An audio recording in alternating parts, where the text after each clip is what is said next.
Usipojua kuna madhara ya kuondolewa kwenye nafasi, hautailinda nafasi.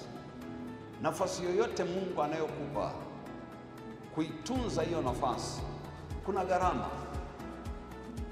Nafasi yoyote ile ambayo Mungu anakupa ina upinzani, lakini nafasi ambayo Mungu anakupa wewe ni fursa kwa wengine. Kuna mtu anapewa nafasi lakini sio kwa ajili yake, na ndio maana mtoto wa Mungu, moja ya kitu ambacho unahitaji kukiombea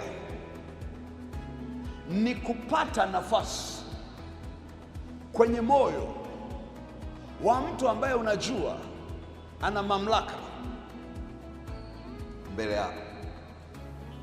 Mtu yoyote ambaye unajua Mungu amemuinua kwa ajili yako, omba kwa ajili ya hiyo nafasi ambayo Mungu amekupa kwa huyo mtu.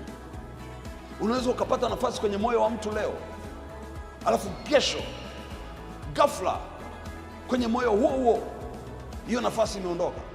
Mungu asipokupa nafasi kwenye moyo wa mtu ambaye atakuprotect, kwenye moyo wa mtu ambaye atakusaidia, nataka kuhakikishia unapotea.